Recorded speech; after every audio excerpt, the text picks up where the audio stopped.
Welcome to Leading the Follower with your host, Rebecca Benston.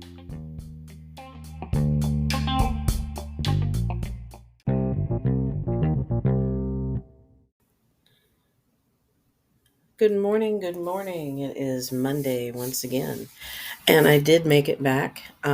Still kind of a little funky with the voice, but hopefully it'll stick with me for the little bit of time that I'm going to be on today.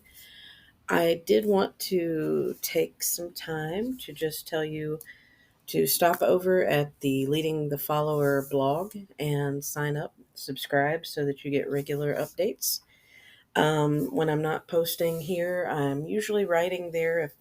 If I'm not, then it just means I'm really, really down under the weather and can't do either. So just bear with me and I'll be back. Also, I'd like for you to stop at the Higher Ground Books and Media shop and take a look at what we have there. We have a lot of great resources for you, ministry resources, memoir, fiction, kids' books, all sorts of empowering and inspiring things to read. So take a look and take advantage of the sales that we have over there from time to time, and just get some good books from some really great authors. Today, I want to talk a little bit about um, let's see, what should I call this? This this kind of came from part of a discussion I started on Friday, and I was going to veer off into it, but I was already kind of long on that podcast, so I didn't want to torture you anymore with that. So I'll torture you a little bit today. Um, I guess maybe the overarching principle. I want to lead in by saying years ago, I worked for an alcohol and drug treatment facility, and I was there for quite some time. And one of the things that I was in charge of was making sure we had good training events for our employees. So I was in charge of staff development. Basically, had to make sure that everybody had their required training as well as um, you know additional training to help them in their job as a counselor or a recovery technician, nurse, or what have you. And some things were required for accreditation, and some things were just um, a little. They were a little more flexible in the topics, and as long as they related to things that would help someone get continuing education hours, it was fine. So one of the topics that that we covered was secondary trauma, and I got to thinking about this, and I did mention a little bit last Friday about the fact that I spent a lot of time in my life not talking about the things that hurt me, not talking about things in general. I mean, there was a whole period of time where people thought I was mute because I didn't talk about anything because I was just in such a bad place. Um, Mentally, emotionally, spiritually, it was not a good time. And I struggled for a lot of my later childhood up through my teenage years and on into early adulthood with depression and anxiety and just all sorts of things that were going on. And one day I will talk a little bit more about how that came to be and what some of the underlying issues were there. But in the interest of fairness to everyone involved, I don't want to really open that up right now. Um, so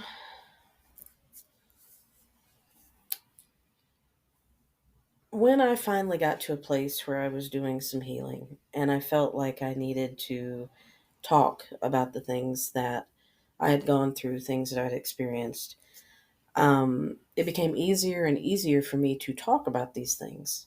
However, just because I was ready to heal and I was ready to share that experience, it didn't mean that other people were necessarily at a place in their life where they were able to hear it and absorb it without it causing them damage. Which brought me back to thinking about that secondary trauma training that we had.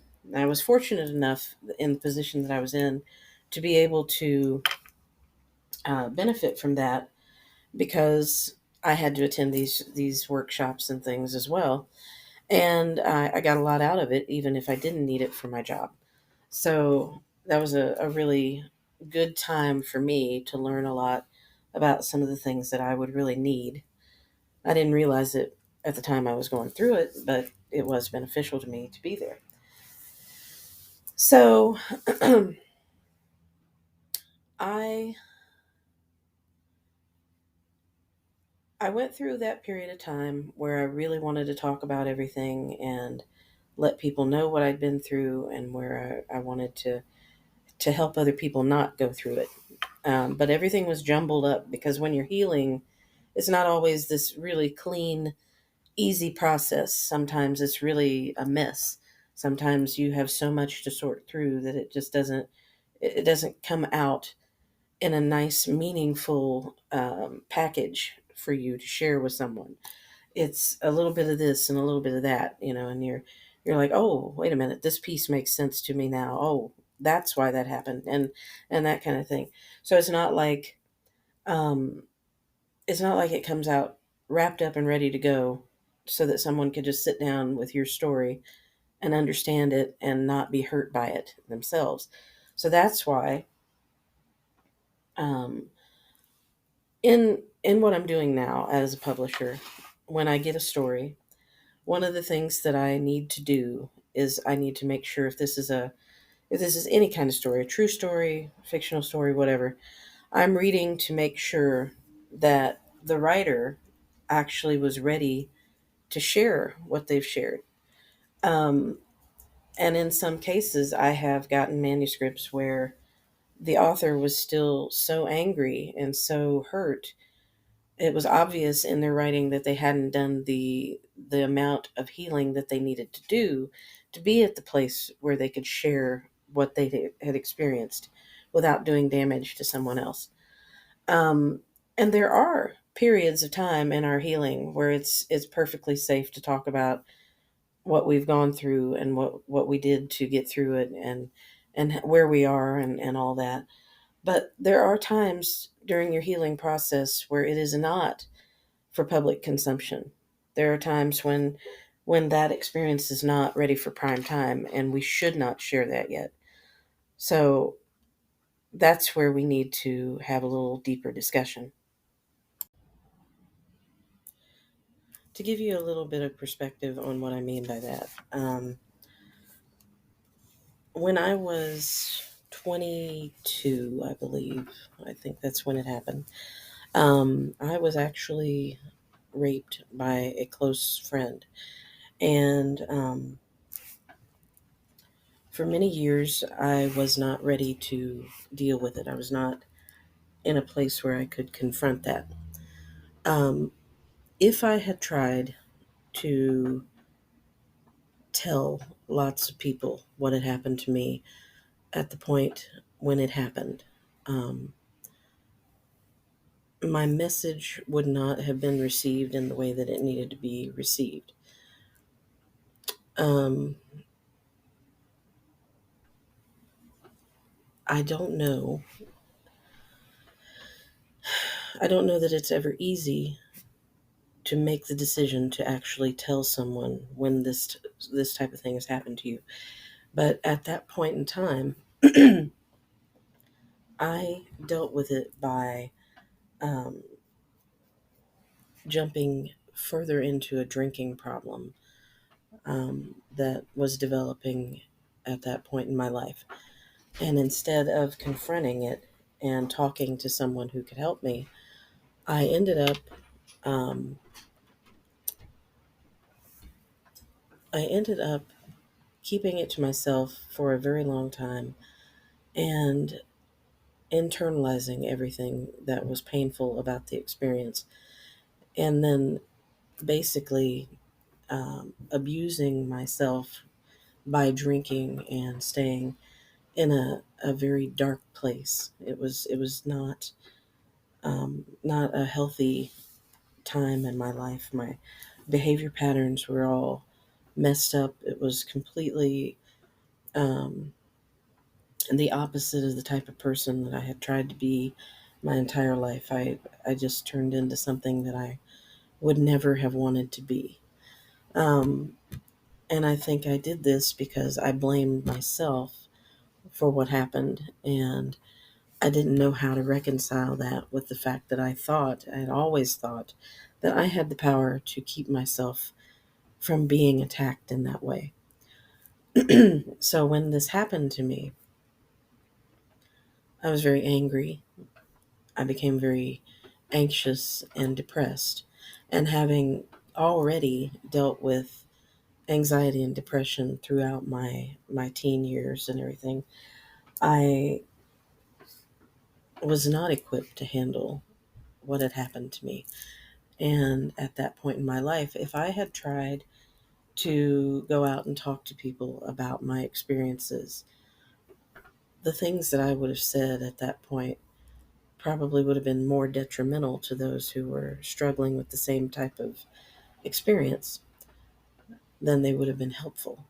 So, because it would have come out as anger, it would have come out as frustration and grief and pity, self pity, and probably a lot of self loathing at that point.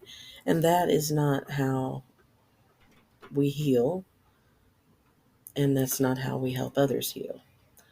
We don't go out and tell other people that we're awful because this happened to us. We first have to figure out that when we are put to that kind of a test, that there's a reason for it. If someone attacks us or hurts us in some way, that is not a reflection on the type of treatment we deserve as a person. And we need to really internalize that. We need to understand that that is not our fault. It is not because we're not worthy of being treated with respect and being treated as a human being. It's because this other person that did this to us had some sort of a problem that prevented them from being able to treat people the way they were supposed to. And so we need to assign the blame to the correct place, but we also need to understand and believe that this is the way people are supposed to be treated, and this is not the way that people are supposed to be treated. So there are two distinct buckets there that we need to have a full understanding of before we start to process what happened to us. If we're stuck over here believing that what happened to us was something we somehow deserved, we are definitely not ready to talk to anyone um, about that experience from a place other than anger, frustration, or self degradation. And that is not going to help anybody heal. And while that doesn't necessarily have the same implications as a secondary trauma situation, um, in my mind, it never hurts to consider the feelings of your audience when you're preparing to tell your story. And in some cases, it's a very personal telling of that story, even if it's just that you're sitting down with your friend or your family member to disclose something to them that might be difficult for them to digest or accept or even, understand. They may not believe you. You don't know what's going to happen in some cases. Um, I think that putting yourself in their shoes and understanding how what you have to say may come across to them is a very important milestone in your healing. If you're not considering that when you are um, at a place where you feel you're ready to talk to someone about things that have happened to you, then maybe you're not ready to have that discussion. Um, doesn't mean you don't need to have the discussion. It just means that maybe there's a little more work you need to do before you actually have the conversation. So I think there's probably a lot more that we need to talk about on this topic, and I may have to just close this discussion and bring it into another future um, podcast, because it's a very important thing to consider. And I think a huge part of our healing comes when we know that we're no longer coming from a place of anger or hate when we're trying to deal with something that's been done to us. Um, I knew, for example, that when I saw my um, abuser out in public, I felt like just ripping his head off. You know, I did run into him. We live in kind of a small town. I ran into him on a couple of occasions, and what rose up in me was anger and wanting to take action to hurt him. You know, once I had regained my footing, I didn't want to see him out. It was almost like, um, if I saw him, he was in danger at that point, because I was angry. I had passed through the stages to where I was angry enough that I wanted to do damage to him. That does not mean that I was healed. That was part of the process. You have to go through that, I think, to get to a place of acceptance of what has happened, so that you can heal from it the rest of the way. And we all know, like the stages of grief and everything. It's a similar process, because as in the case of sexual abuse, you are grieving, definitely, in my opinion. Now, I'm not a counselor. I'm not a licensed counselor. I've had lots of education and training in that area, uh, as far as pastoral counseling and um, human development and things like that. I have studied all around it, but I am not a specially trained counselor. I've taken like the mental health, um, what do they call that? Mental health advocate, or some sort of certificate trainings and things like that, because I like to learn about the things that happen to me and to other people, so that I can interact with people on a higher level, so that when I encounter someone who's in pain, I might have some insights into how I should talk to them, or how I should um, help them have a conversation with me, because that's how we help each other. That's how we come to a place where we help each other heal and um, find peace after we have gone through a struggle. Um, but I think that there are those stages of grief that come with having lost our power. I know I went through quite a bit of counseling for this in my own situation.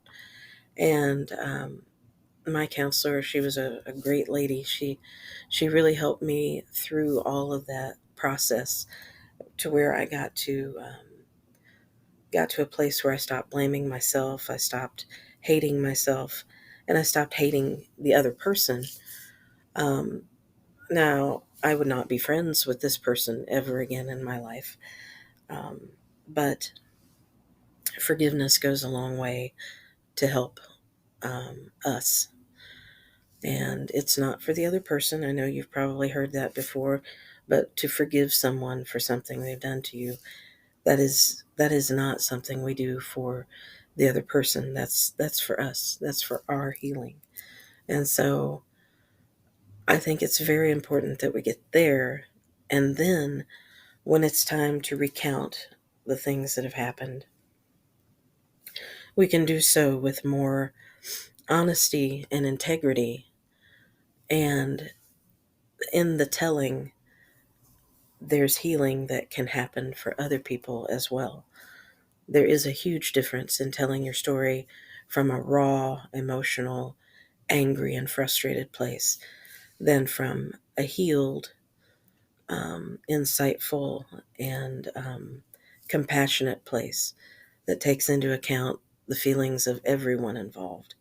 And I think that's very important. So I'm gonna I'm gonna close the discussion on this time. I know this is a little heavy, and for a Monday, it's probably going to give you more than you wanted to think about.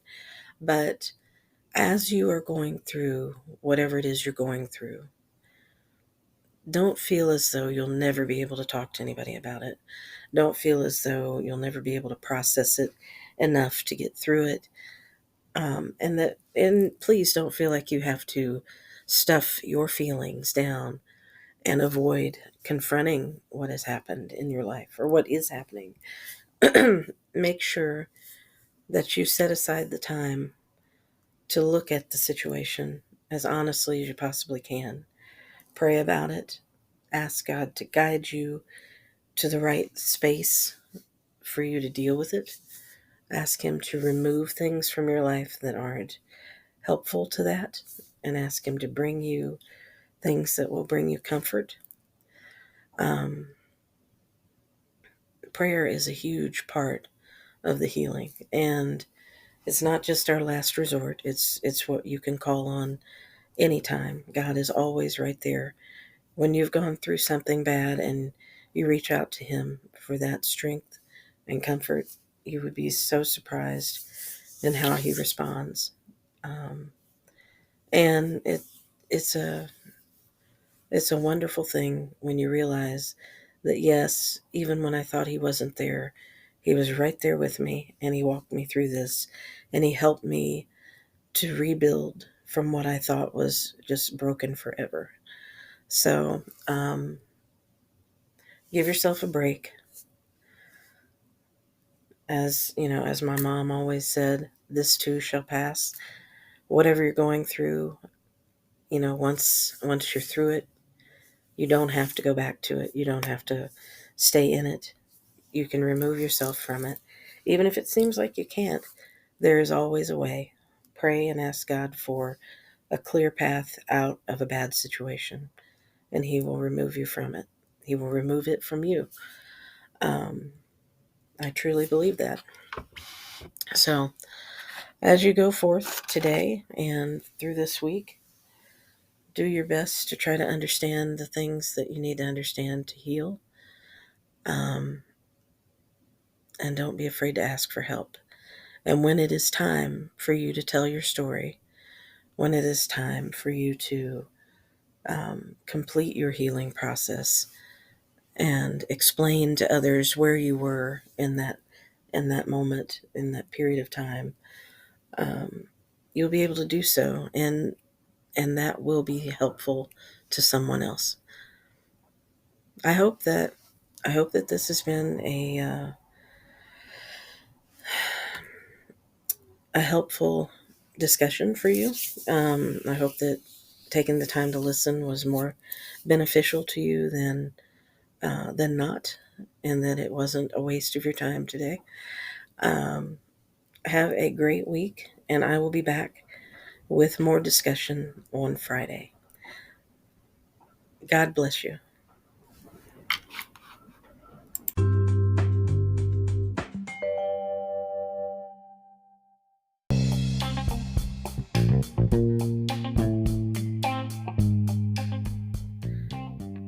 Thanks for stopping by.